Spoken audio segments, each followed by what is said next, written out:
आधे घंटे बाद प्रधानमंत्री का मुख्यमंत्रियों के साथ मंथन होने वाला है। 12:30 बजे सभी मुख्यमंत्रियों के साथ प्रधानमंत्री की बैठक होगी। बढ़ते संक्रमण के लिए एक्शन प्लान पर चर्चा की जाएगी। टीकाकरण अभियान तेज करने पर भी बातचीत होगी और आंशिक लॉकडाउन और नई गाइडलाइंस पर भी बातचीत हो सकती है। क्या क्या हो सकता है, क्या किया जाना इस वक्त अनिवार्य लग रहा है, या क्या है ऐसा जो अब असल में जिन लूपहोल्स को प्लग किया जाए तो ये बढ़ते केसेस को काबू में किया जा सकता है, और ये बढ़ते केसेस की मिस्ट्री क्या है, ये तमाम बातें समझने के लिए और इससे जुड़े हुए पॉलिटिकल एंगल समझने के लिए हमारे साथ जुड़ेंगे खास मेहमान। उनके साथ बातचीत होगी। Doctor R K. मनी हमारे साथ जुड़ रहे हैं। यशोदा हॉस्पिटल में स्ट्रैटेजी मैनेजमेंट कोविड-19 उसका प्रभार है इनके पास। और इसके अलावा हमारे साथ डॉक्टर सरमन सिंह जुड़ रहे हैं जो कि CEO हैं भोपाल एम्स के। इसके अतिरिक्त आपको अपराजिता सारंगी नजर आ रही हैं, भारतीय जनता पार्टी सांसद, और आलोक शर्मा नजर आ रहे हैं, प्रवक्ता कांग्रेस। आप सभी मेहमानों का मैं स्वागत करता हूं। और सबसे पहले तो डॉक्टर मनी, मैं आपके पास चल रहा हूं। क्या स्थितियां बन गई हैं, क्या संभावित लग रहा है आपको? देखिए, ये जो दोबारा जो सेकेंड वेव जो आया है, ये कोई आश्चर्यजनक नहीं है। ये अनुभव देखते हुए कि यूरोप में, खासकर UK, फ्रांस, जर्मनी में ये दोबारा आया है कोरोना, नवंबर, दिसंबर, और अब तक उसका प्रकोप है। तो हमारा फर्स्ट वेव स्थगित हुआ, काफ़ी उस पर हमने काबू पाया, पर अब ये सेकेंड वेव उभरता हुआ नज़र आ रहा है। क्योंकि आज की तारीख में तो 26,000 केसेस हुए हैं कल, और कुछ हजार एक मृत्यु भी हुए हैं। तो ये बहुत चिंताजनक जरूर है, और ये बिल्कुल उचित है कि गवर्नमेंट एक इमरजेंसी मीटिंग बुलवा रही है इसके ऊपर, क्योंकि इसके दो स्ट्रेटजीज ऑफ कोर्स हमने उसके लिए जगह बनाया है, परंतु अभी उसको पूरे जोर के साथ लागू करना है। एक तो ऑफ कोर्स जो ऑन द ग्राउंड, आपके पास आ सकता हूं डॉक्टर मनी, ये स्ट्रैटेजीज किन किन स्टेप्स में होनी चाहिए, क्या होना चाहिए, वो समझने के लिए मैं आपके पास आ रहा हूं। लेकिन आपने एक अहम बात कही कि ये संभावित था, ऐसा नहीं है कि ये सरप्राइज कर रहा है जो कुछ हो रहा है। क्या ये वाकई ऐसा है? डॉक्टर सिंह, मैं आपके पास आ रहा हूं। लोग तो ये समझने लगे थे कि अब शायद धीरे धीरे उनको राहत मिलेगी, और ये जो बैक टू स्क्वायर वन जैसा उनको दिखाई दे रहा है, लग रहा है ट्रेडमिल में ही दौड़ रहे हैं पिछले 1 साल से, ये तो उनके लिए बड़ा सेटबैक है। जी गौतम जी, बिल्कुल आपने सही कहा कि दिसंबर और जनवरी के महीने में अगर हम देखें तो लोगों को ये लगने लगा था कि कोरोना खत्म हो गया, और इसलिए वो कोई प्रिकॉशन भी नहीं लेंगे। वैक्सीन में भी रिलैक्सेशन था कि वो इंटरेस्टेड नहीं थे, बिकॉज कोरोना चला गया तो हमको वैक्सीन लेने की जरूरत क्या है। और जैसा कि डॉक्टर मनी ने कहा, और हम सभी जानते हैं कि ये अगर जिस तरह से रिलैक्सेशन हुआ, बहुत सारी चीज़ों में हुआ, बिकॉज बिजनेस भी गवर्नमेंट को चलानी थी, इकोनॉमी भी बहुत डाउनफॉल में जा रही थी। तो ये सारी चीज़ें देखते हुए जो cinema hall, restaurant and travel जिस तरह से खुले, तो ये ऑन एक्सपेक्टेड लाइन है, ये होना था। लेकिन लोगों ने जिस तरह से कॉम्प्लेसेंसी आ गई और बिल्कुल निश्चिंत हो गए, वो सबसे खराब बात हुई। बिकॉज बिजनेस भी चल सकता है और आप जो एप्रोप्रिएट बिहेवियर जिसको कहते हैं वो भी रख सकते हैं। दोनों चीजें साइमल्टेनियसली, दो बातें समझ में नहीं आती। ऐसा नहीं है कि अचानक लोगों ने ये कॉम्प्लेसेंसी बरतनी शुरू कर दी। जरा मैं ये भी समझना चाहता हूँ, क्या इसका जो ये सीजनल चेंजेस हैं इससे भी लेना देना है क्या, या इसका जो नए वेरिएंट्स आ रहे हैं, नए स्ट्रेन्स आ रहे हैं, उससे भी लेना देना है क्या? डॉक्टर मनी, क्या ये फैक्टर्स हैं जिसकी वजह से अचानक हम स्पाइक देखते हैं? ये भी फैक्टर्स हो सकते हैं, बट मेन फैक्टर ये जो बिहेवियर ऑफ कोविड इटसेल्फ है, क्योंकि वो हम देख रहे हैं कि हर जगह ये वेव्स में निकलता है। तो ये जैसे डॉक्टर साहब ने कहा था, ये एक्सपेक्टेड लाइंस में है, और जो हमारे स्ट्रेटजीज इसके काबू करने के लिए थे उसको रिलैक्स नहीं करने देना चाहिए, वो तो जारी रखना चाहिए। वैक्सीनेशन ड्राइव भी जोरों से चलना है, और इसकी रफ्तार जो है उसको बढ़ानी है। अभी तो काफ़ी हमने अचीव किया है, बट कॉन्टेक्स्ट जिसमें है, संदर्भ में हम बात कर रहे हैं, उसके अनुसार हमें तो और तेजी से करना पड़ेगा। और तेजी से अगर ये करना पड़ेगा तो डॉक्टर सिंह से मैं ये समझना चाहता हूं कि एक ही दिन में रिकॉर्ड लोगों को वैक्सीनेट किया गया, कल की बात मैं कर रहा हूं, और कल ही से ये खबर आ रही है कि रिकॉर्ड लोग इस बार फिर से अब कोविड संक्रमित हो गए हैं। अब ये दोनों चीजें देखते हुए जो कहा जा रहा है कि हर्ड इम्यूनिटी अगर अटेन करना है तो 80% लोगों को अंदर इम्यूनिटी लानी होगी वैक्सीनेशन के जरिए, या तमाम दूसरे तरीके जो संभव हैं, क्या ये संभव है सर? बहुत जल्दी ये टारगेट अचीव होता हुआ दिखाई दे रहा है हमारे जैसी पॉपुलस कंट्री में?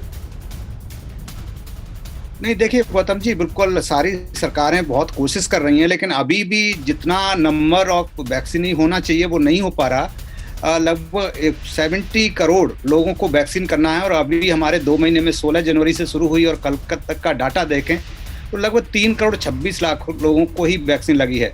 तो वैक्सीन बहुत फास्ट पेस पे करनी पड़ेगी, ये बहुत ज़रूरी है। और कम से कम 70 करोड़ लोगों को वैक्सीन लगनी चाहिए, तभी हम हर्ड इम्यूनिटी की बात एक्सपेक्ट कर सकते हैं। लेकिन मैं कहूँगा कि हर्ड इम्यूनिटी के लिए वेट ना करें, सभी लोग अपना एप्रोप्रिएट बिहेवियर, जिसमें 3 चीज़ें प्रमुख हैं, जिसमें कि मास्क लगा के रखना, भीड़ भाड़ वाली जगह पर नहीं जाएं और हैंड हाइजीन, ये 3 चीज़ें मोस्ट इम्पोर्टेंट हैं।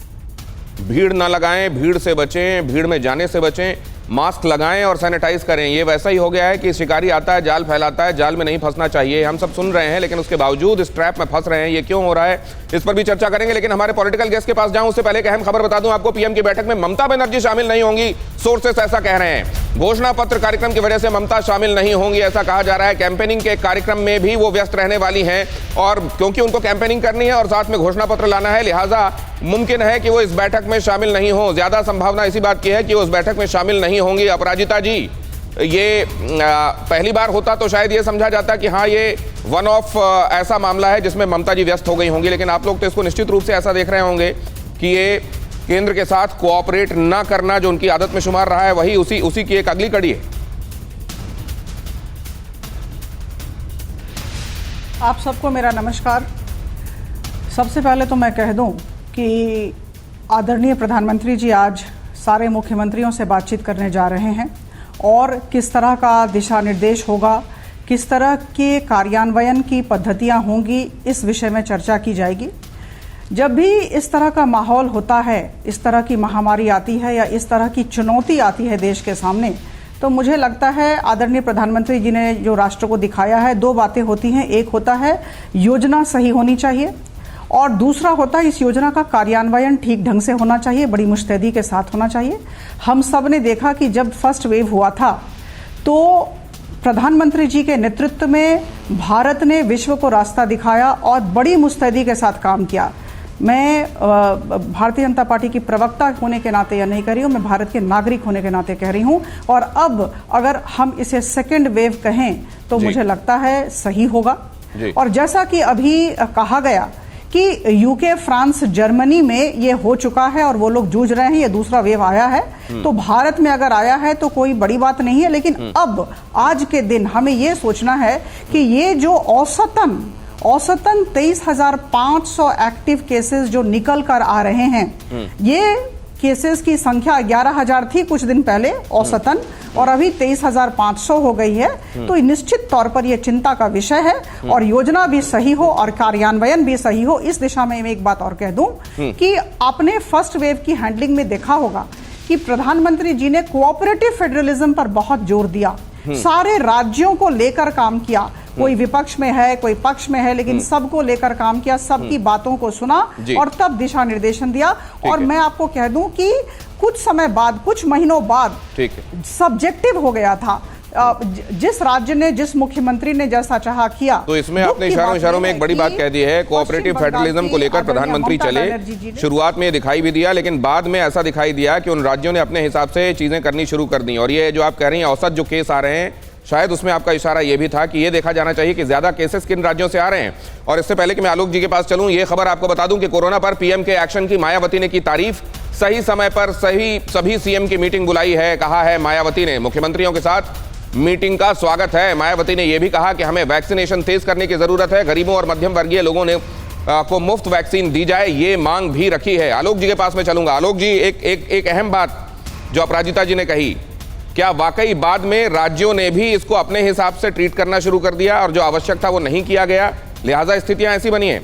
आलोक शर्मा, जब मैं उनके पास अभी गया तो अभी जाहिर है आप देख रहे हैं कि वो, आलोक जी आवाज आ रही है? अधिकार के अनुसार उन्होंने कदम बढ़ाए जी। अगर स्टेडियम में अहमदाबाद में कोई क्रिकेट मैच हो रहा है तो वो क्या केंद्र की सहमति के बिना हो रहा है?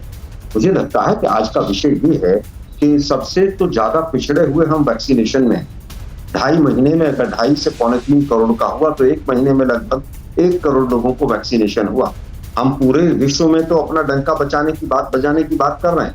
पाकिस्तान को भी फ्री वैक्सीन दे रहे हैं, बेल्जियम को हम 157 रुपए में एक्सपोर्ट कर रहे हैं, लेकिन अपने देश के लोगों को हम 250 रुपए में देंगे। दूसरी चीज, जैसे जैसे वैक्सीन आई वैसे वैसे टेस्टिंग सबने छोड़ दी। पूछिए ना कितना टेस्टिंग हो रहा है।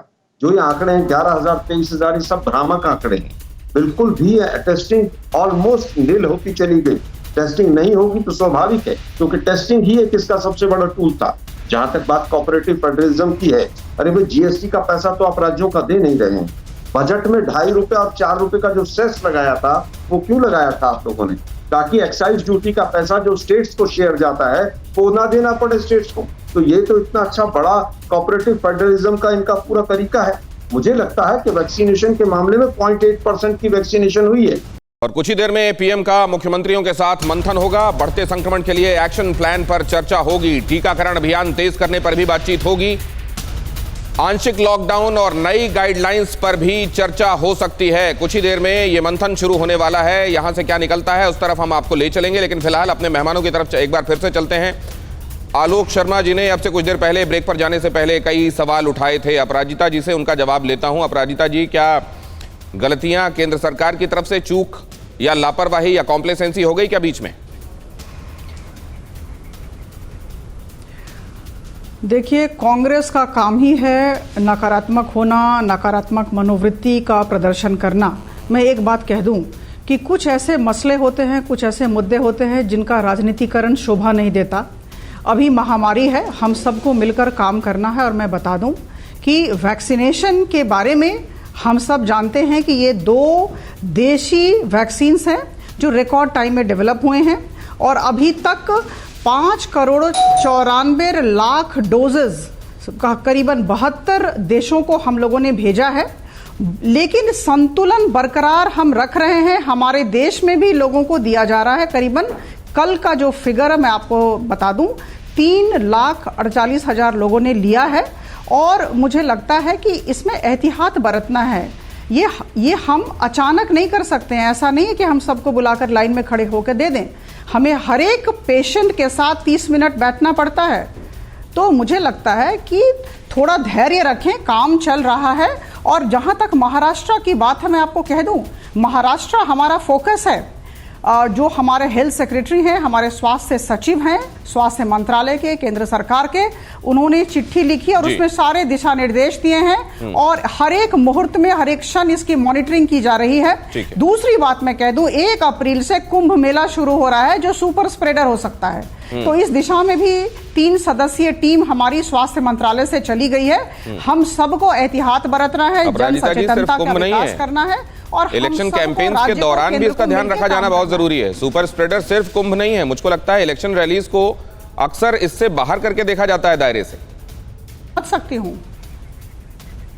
मैं सहमति व्यक्त करती हूं। हम सबको, मुझे लगता है, फिर से वो फर्स्ट वेव में जो सचेतनता थी उस तरफ अपना रुख करना होगा। उस तरह की सचेतनता की जरूरत है। मुझे लगता है आज जो मुख्यमंत्रियों के साथ बातचीत हो रही है, आज जो दिशा निर्देश दिए जाएंगे, तो अपराजिता जी, बाद मुझे लगता है कि स्थिति में सुधार आएगा। अपराजिता जी कह रही हैं कि पहली वेव के समय हम सब ने, सिस्टम ने और इंडिविजुअल्स ने जो सावधानी बरती थी वो बरतनी पड़ेगी। आ रहा हूं, आलोक जी आपका इशारा देख रहा हूं और उसके फौरन बाद प्रोफेसर सिंह के पास ये जानने के लिए जाऊंगा कि क्या लॉकडाउन और व्यापक लॉकडाउन, क्या इस समस्या का फिलहाल समाधान हो सकता है? क्या ये फिर से होगा? लेकिन कोरोना पर अहमदाबाद से एक बड़ी खबर।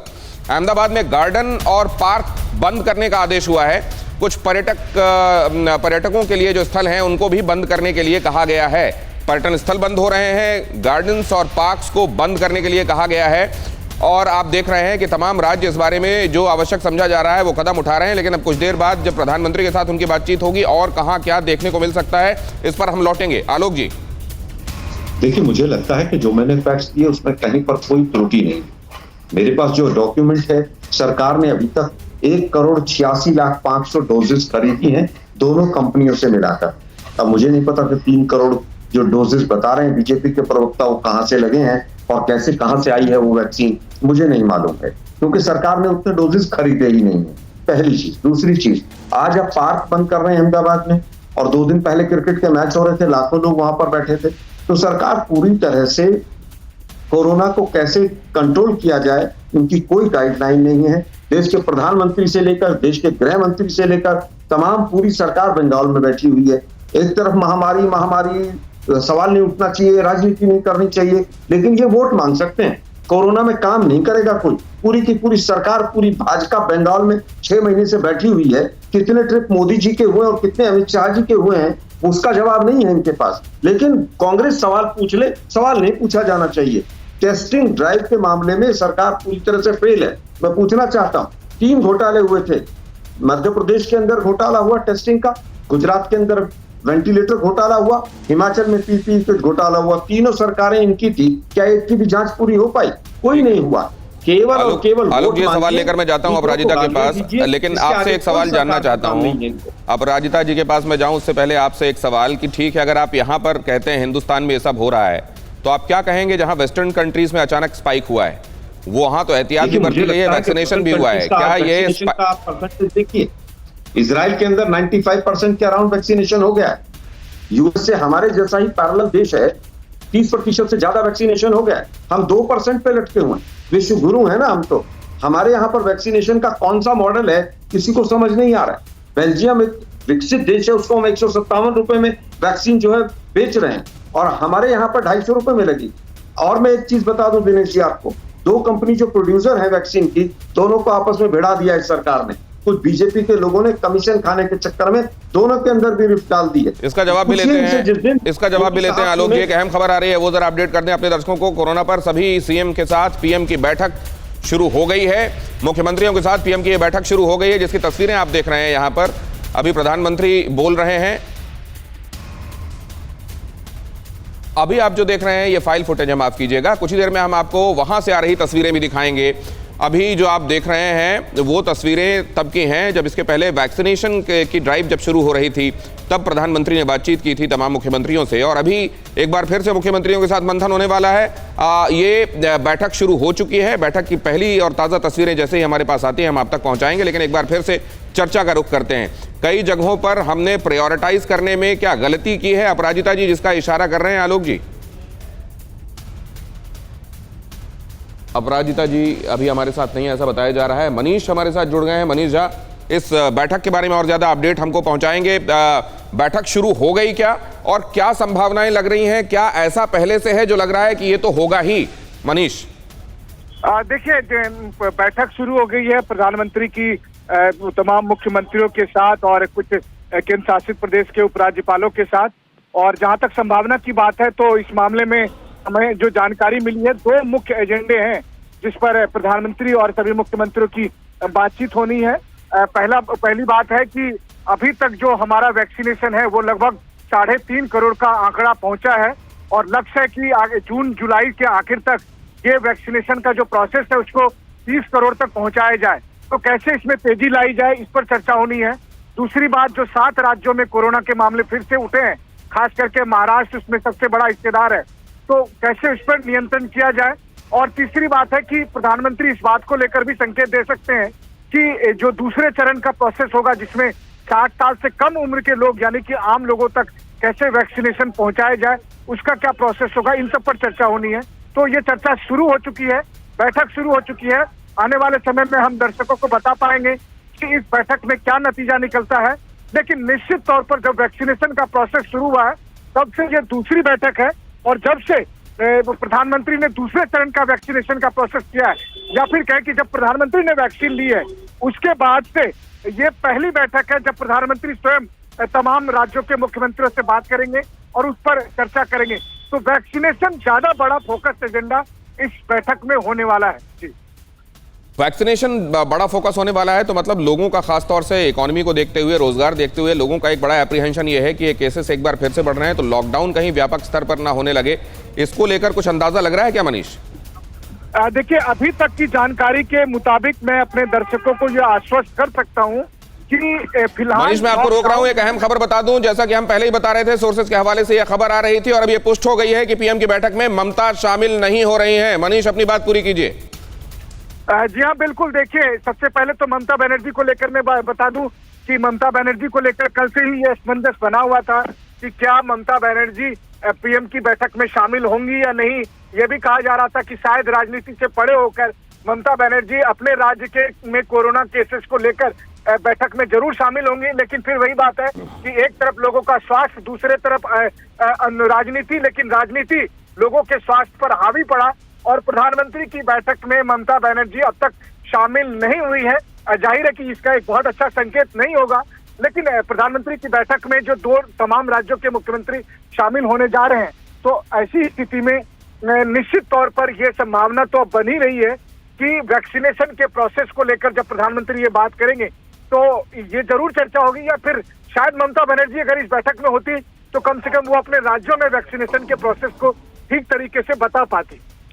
लेकिन अब जो लॉकडाउन के संदर्भ में आपसे सवाल पूछ रहा था वो भी बता दीजिए, क्या हो सकता है मनीष? देखिए, लॉकडाउन को लेकर जब ऐसे समय में जब सबके मन में ये सवाल उठ रहा है कि क्या लॉकडाउन फिर से लगेगा या नहीं लगेगा, मैं आपको बताऊं, क्योंकि मेरी खुद स्वास्थ्य मंत्री से भी कल बात हुई थी, तमाम अधिकारियों से बात हुई है और TV9 अपने दर्शकों को ये बताना चाहता है कि कम से कम देश भर में लॉकडाउन फिलहाल अभी नहीं लगने वाला है। बस होगा ये कि कुछ राज्य ऐसे, खास करके महाराष्ट्र हैं, जहां पर की सख्ती से कर्फ्यू लागू करने की बात या जो तमाम दूसरे एहतियाती कदम सख्ती से लागू होने की बात हो सकती है, लेकिन अभी तक की जानकारी के मुताबिक लॉकडाउन पूरे देश भर में दोबारा से लागू नहीं होने वाला है। इसको लेकर दूर दूर तक विचार नहीं हो रहा है। मनीष झा, हमारे संवाददाता ये बता रहे हैं कि कोई देशव्यापी लॉकडाउन जैसा अभी कोई मंथन नहीं चल रहा है और दूर दूर तक इसकी संभावना नहीं है। जल्दी इस बारे में मनीष के पास एक बार फिर चलेंगे, अपडेट लेंगे। बैठक शुरू हो चुकी है, क्या कहा गया, किन किन राज्यों के साथ विशेष तौर से एहतियात के लिए कहा गया, एहतियात के स्तर पर कैसे की जाएगी और वैक्सीनेशन ड्राइव को कैसे तेज किया जाएगा, कैसे 80% लोगों तक इम्यूनिटी पहुंचाई जाएगी ताकि वो हर्ड इम्यूनिटी बन सके, इस पर निगाह रहेगी। लेकिन एक बार फिर से आलोक जी के पास चलता हूं। आलोक जी हमारे साथ जुड़े हुए हैं कांग्रेस की तरफ से। आलोक जी, ये अपराजिता जी से आपके सवालों का जवाब लेना था, लेकिन अभी उनके साथ संपर्क नहीं है। मैं एक बात ये समझना चाहता हूं कि क्या ये आपको कमेंडेबल लगता है, जब आप कंपेयर करते हैं यूरोपियन कंट्रीज के साथ हमारे देश को, तो आपको लगता है क्या हमने बेहतर काम किया है? क्योंकि कोई भी चीज तो कंपैरिजन में देखी जाएगी, आइसोलेशन में नहीं। देखिए, मुझे लगता है कि बिल्कुल भी बेहतर काम नहीं किया, ना हम जान बचा पाए ना जहान बचा पाए। हमारे यहाँ पर वैक्सीनेशन सबसे लोवेस्ट है। हमारे यहाँ पर GDP -23.9 पे पहुंच गई। वो 20 लाख करोड़ का पैकेज कहाँ चला गया पता नहीं है। चुनाव आता है बिहार का तो हम कहते हैं फ्री वैक्सीन देंगे, फिर कहते हैं साहब 250 रुपए में देंगे, फिर ये भी नहीं पता कि 250 में किसको मिलेगी। दिनेश जी को 250 में मिलेगी, दिनेश जी को फ्री मिलेगी, आलोक शर्मा को फ्री में मिलेगी, आलोक शर्मा को 250 रुपए में मिलेगी। कोई क्लैरिटी नहीं है, आगे का कोई फ्यूचर प्लान नहीं है।